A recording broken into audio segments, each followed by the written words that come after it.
L'histoire de ma vie de Billy Milligan a été popularisée dans le livre de 1981 de Daniel Kay, The Man of Billy Milligan, qui a servi en partie d'inspiration pour le film Split de Night Shyamalan en 2016, soit 2 ans après sa mort. Depuis, d'autres cas ont été révélés et on peut voir que les spécialistes du sujet ne savent pas vraiment que penser de la thérapie proposée pour les TDI, à savoir chercher à refusionner ce qui a été dissocié. Car le clivage en soi est un mécanisme de défense qui est viable, la psychanalyse en a décrit un grand nombre qui ne sont jamais remis en question, sans chercher à refusionner ce qui fut dissocié. Par contre le TCA, transmigration et cohabitation d'âme n'est évoqué par personne, c'est donc moi qui impose cette autre interprétation. Personnellement je pense que les deux, tant TDI que TCA peuvent exister, et qu'elles peuvent même s'enclencher mutuellement, et coexister, chez une même personne. On peut tout à fait considérer que, parfois il y a TDI, sur laquelle se surajoute une TCA. Dans le cas de Chris Sizemore, elle exprime le fait d'avoir vécu la sensation qu'une autre petite fille prenait possession de son corps. Ce qui, à mon avis, a pu se passer chez Billy Milligan, et qui justifie de parler de TCA. La question se pose de savoir si dans ce cas on est responsable ou pas de ce que peuvent faire ces entités. Le but serait d'inciter les gens à en prendre la responsabilité juridique via l'ego. Mais si, en même temps, on les incite à ne pas être dans l'ego, on met les gens en confusion par effet de double lien. Si on veut que les gens prennent la responsabilité de tout ce qu'ils font, il faut commencer par reconnaître l'existence de ces phénomènes, afin que, quand ça arrive, la personne ne soit pas seule dans son coin, sans savoir ce qui lui arrive. À quoi bon la laisser en douter? Car ça n'est pas propice à ce qu'elle puisse apprendre à gérer ce genre de situation. Une personne en grande souffrance peut engager sa parole sans même avoir l'idée de la tenir, simplement pour sortir d'une souffrance invivable, et la troquer contre une plus supportable. À un certain niveau de souffrance, on ne vit plus que dans l'instant présent, résolvant problème après problème, incapable de s'engager pour l'avenir, même si on le fait pour avoir gain de cause. Mais, de toute façon, on est loin d'en être à ce point, puisque la TCA n'est pas prête d'être reconnue. Tout un tas d'obstacles épistémologiques s'y opposent, que j'étudie dans mes autres articles. Il est important de condamner en tout cas fermement les philosophies du soi, qui sont de vraies inventions jamais prouvées, basées sur des conceptions idéalisées de la psyché. Les gens prétendant être dans un soi authentique, qu'elles auraient retrouvé, sont de véritables menteurs, qui ne tirent jamais de leçons de leurs échecs.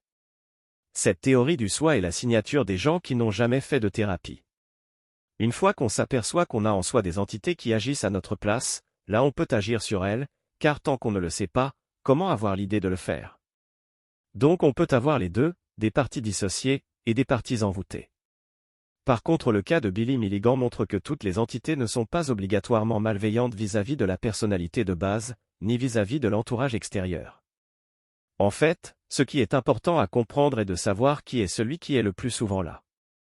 Dans le cas de Billy Milligan, on a vu qu'il a pu être absent pendant 18 ans d'affilée, ce qui veut dire que c'est une autre entité qui était là en présence habituelle, même si on ne sait pas si c'en était une constante, ou plusieurs qui alternaient. Entendons-nous bien ici, je défends l'hypothèse du TCA, à savoir la transmigration et cohabitation d'âme, et non du TDI. Essayons en tout cas de dresser une sorte de logique la plus plausible. Partons de l'idée que la personnalité de base pourrait être celle qui est la plus présente, comme ce fut le cas de Billy, une fois qu'il a été diagnostiqué personnalité multiple et qu'il l'assuma donc.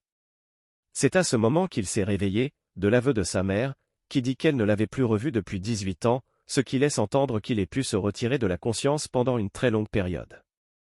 Comprenons bien ce que ça veut dire, sa mère l'a revu en tant que corps depuis 18 ans, mais pas en tant que conscience, quand le corps de Billy était là, ça n'était pas Billy qu'il était en tant qu'âme ou identité.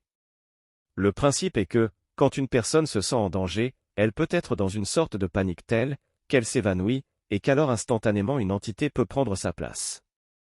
Cela laisse entendre que ces entités seraient déjà là, tapis dans l'ombre, à attendre.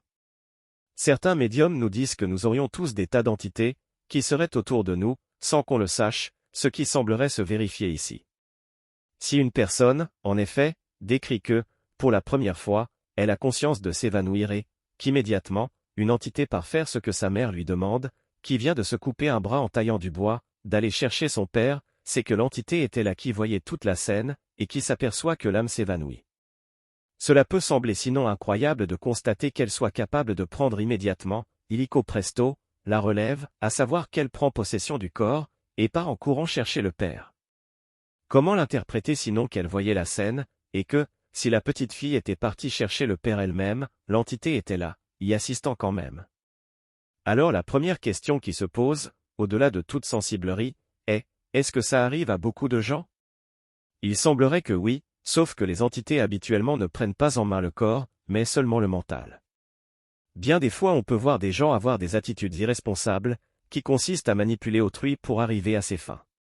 Le principe semble être identique à celui que je viens de décrire. Quand on est mis en panique, en faute ou en défaut, les entités semblent savoir venir à notre secours, sans qu'on ne s'en rende compte, et agir à notre place. Nous pensons alors avoir eu la bonne réaction, sans voir que c'est une entité qui a agi, et pas nous.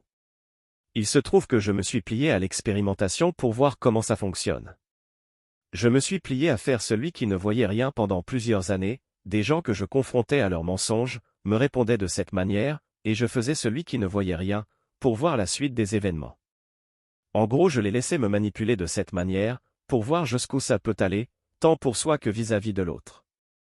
Dans une vie de couple, il suffit que notre attention soit portée sur autre chose, pour qu'on accepte des situations, qui normalement nous révolteraient. On peut accepter de se laisser faire, pour avoir la paix, sauf que ces situations vont toujours en empirant. Il arrive un moment où on est obligé de mettre le « holà », car on voit que plus on laisse ces entités prendre de l'espace, plus elles en profitent et finissent par abuser. Donc, finalement, les cas pathologiques nous montrent que la chose est possible, mais elle n'est vraiment visible que dans ces cas extrêmes, ce qui ne veut pas dire que ça n'arrive pas à tout le monde, mais de manière si discrète, qu'on ne s'en aperçoit pas du tout.